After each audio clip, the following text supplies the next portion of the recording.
நாகையில் 250 ஆண்டுகளுக்கு முன் கட்டப்பட்ட பழமை வாய்ந்த டச் தேவாலயம் பக்தர்களின் வழிபாட்டிற்காக திறப்பு. 80 லட்சம் ரூபாய் மதிப்பில் புதுப்பிக்கப்பட்ட CSI தூய பேதுரு தேவாலய திறப்பு விழாவில் திரளான கிறிஸ்தவர்கள், பேராயர்கள் பங்கேற்பு.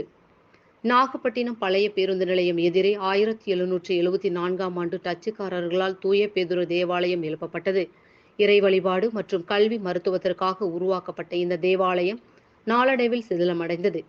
இதையடுத்து இந்த தேவாலயத்தை புனரமைக்க ஓராண்டுக்கு முன் முடிவெடுக்கப்பட்டு அதன்படி 80 லட்சம் ரூபாய் மதிப்பில் அரசின் பங்களிப்புடன் பழமை மாறாமல் புதுப்பிக்கப்பட்டன. பணிகள் அனைத்தும் முடிந்ததை தொடர்ந்து டச்சுக்காரர்களால் எழுப்பப்பட்ட 250 ஆண்டுகால CSI தூய பேதுரு தேவாலய திறப்பு விழா நிகழ்ச்சி இன்று மிக விமர்சையாக நடைபெற்றது. தேவாலயத்தை திருச்சி தென்னிந்திய திருச்சபையின் பேராயர் சந்திரசேகரன் ரிப்பன் வெட்டி திறந்து வைத்தார். அதனைத் தொடர்ந்து தேவாலயத்தில் சிறப்பு பிரார்த்தனை மற்றும் கீர்த்தனை, பாமாலையுடன் ஆராதனை நடைபெற்றது.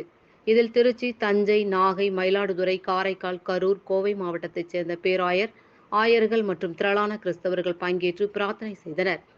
தமிழ் டிவி நியூஸ் செய்திகளுக்காக நாகை செய்தியாளர் விஜய். இன்று இந்த ஆலயமும் இந்த ஆலயத்திலே தொழுது கொள்கின்ற மக்களும் என்றென்றும் அவருடைய நாமத்தின் மக்களுக்கும் இந்த ஆலயம் என்றென்றும் ஆசீர்வாதமாக இருக்க, நம்பிக்கையின் இடமாக இருக்க நீர் அருள் தரம் கொடுத்த மன்றாடுகிறோம். திருநாமத்தினாலே ஆசீர்வதித்து பிரதிஷ்டை செய்து அர்ப்பணம் செய்கின்றோம். ஆண்டோடைய அமைமை மாற்றி அதுதான்.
யாரும் சேர்ந்து சொல்லுவோம்.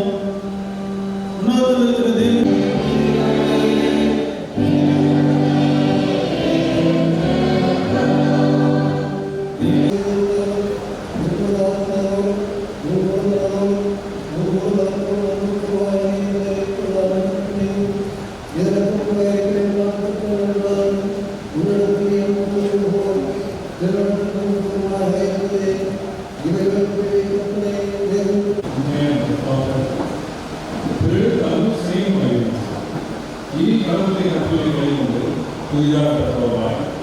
அவருடைய பிரசுத்த பாடத்தில் நடப்போம் என்று தீர்மானித்த நீங்கள் நமது ஆண்டவர் இயேசு கிறிஸ்து